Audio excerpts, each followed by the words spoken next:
Hello, I'm ArchieLuxury and welcome to Viewer Watch Reviews. That's right, Viewer Watch Reviews. And this is an email that came in from Vince. Hi Archie, love your work. Some of your vids lead me to exclamations of WTF on several occasions. But upon further study, I've concluded that there is a true genius at work behind the ArchieLuxury channel. For your horological examination today, I have a vintage Hamilton automatic in solid 18K gold case and bracelet. I'm guessing it's from early 60s, but not completely sure. It's an inheritance piece, but don't let that influence your review. Give it your worst if necessary. I can take it. Should I smelt it and use the gold as a down payment on a Patek Calatrava, or preserve and cherish the history in this piece? You be the judge, jury, and executioner. I've also included a shot of my collection as they are displayed in my new Wolf Design 4.1 series modular winders. They are superb winders, not quite Orbiter in quality, but technologically cutting edge. It's not a great pick, but the timepieces are, of course, from left to right, Omega Planet Ocean chronograph 3313 movement, Breitling Navi Timer limited edition B01, and my ever faithful Tag Carrera day date. All are pieces you have gutted and skewed in the past, but I take no offense. I am proud I have purchased these new from authorized dealers, as I respect the trade and take satisfaction in supporting it. So here it is. I'm sending along a small $20 US donation for your effort. So give it to me straight. Am I on the right track, or is my head completely up my ass? Good luck, Arch. Keep fighting, and as always, stay one step ahead of the evil bastards, and especially the mean, nasty fuckers. Regards, Nooch. Okay, let's have a look there. Okay, so he's got a few pieces there, okay? He has got a few pieces, and what's my own view? Well, look, in my own case, the heirloom watches I've received are absolute fucking dog turds on a stick. I've always found it much more useful to spend any inheritance on a luxury watch as opposed to cherishing the memory of the pieces of dog turd I've been presented with. But I gotta be honest with you, I wouldn't buy a Hamilton. I wouldn't go out of my way to purchase one, but hey, you know, I gotta tell you, it's kind of cool to have a piece given to you by, you know, that belonged to a relative. So I'm kind of I think, you know, Hamilton's not the greatest of brands.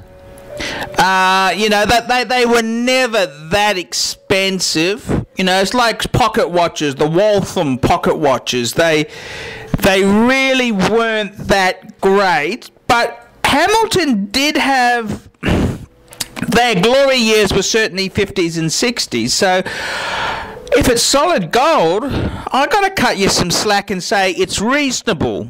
I wouldn't buy another one, but if it's an inheritance, I think that's kind of cool. I'd be keeping it. That's my own view there. I wouldn't be melting nothing down. That's I don't know if that bracelet is original or not, and is it solid gold? The pictures you sent me, they're about as lousy as your choice in timepieces, and I can't really see whether that's gold or not. I mean, if the Hamilton's gold plated, just put the fucker on a strap and just keep it. But if it's solid gold and that's a Hamilton gold bracelet, that's an interesting piece. Either way, I'd be keeping it. I wouldn't be scrapping it. Your other choices there, let's go through that. You had the Omega Planet Ocean chronograph. Look, Vince, I've actually done a bit of a 360 on that watch there. No, I would never fucking buy one myself. But for a young man, I gotta be honest, I got a lower middle class job, and to a lot of people I work with, that's a fantastic watch. And I wouldn't go that far. I'd say it's a reasonable watch for a person to have. It's okay, but don't tell anyone else I've said this because I'll be fucking crucified. It's okay. That's not a bad Omega there. The Breitling, look, I've got a love-hate relationship with Breitling. I mean, you know, the thing is that they use fucking Valjoux 7750 movements. The same movements that Hamilton used in their cheap piece of shit modern chronograph. And I got a real problem with that. And then Breitling's tried to go in-house, but it's not old in-house movement, it's a new one, and I don't believe their lies, okay? Let's just say that, you know, but I gotta say, I don't mind the Breitling. That's another cool piece, okay? It's a cool piece to have there. The tag Carrera, now that's a mistake. I wouldn't be, you know, I don't think that's a great watch there. I'd be flicking it on something called eBay and buying something better, like an Omega Speedmaster Man on the Moon. Look, I gotta be honest with you, it's reasonable, you put a lot of money in there, but, it's just not gelling for me. I think in your collection, I'd sell the Tag Heuer and get a second-hand Sapphire no-date sub. That'll pull your collection nicely together.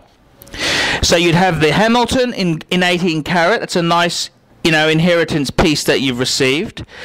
You'd have the Omega Planet Ocean, keep that. The Breitling Navi Timer, keep that. Flick the tag and get a second-hand Sapphire 14060 no-date sub. That'll pull the sports watches together. And I think down the track, if you want a really nice piece, I'd be going Jaeger-LeCoultre Reverso, a grand size.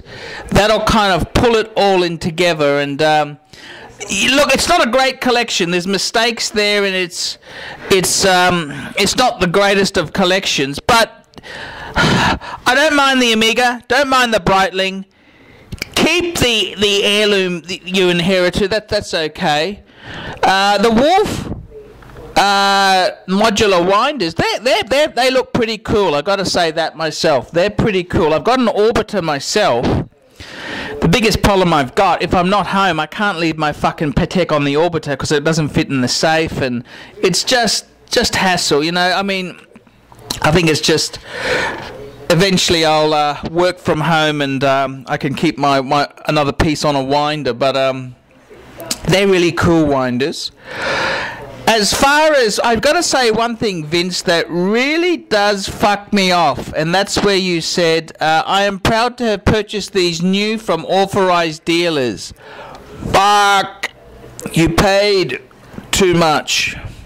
Vince, retail is dead, it goes in expensive rent, and you're just pissing into a fire. That's what you're doing paying retail. You are pissing into a fire, and the force of the internet won't, you're not going to make any bloody difference, okay? I tell you this now, and that's, if there's something you walk away from this episode today, it's don't do that.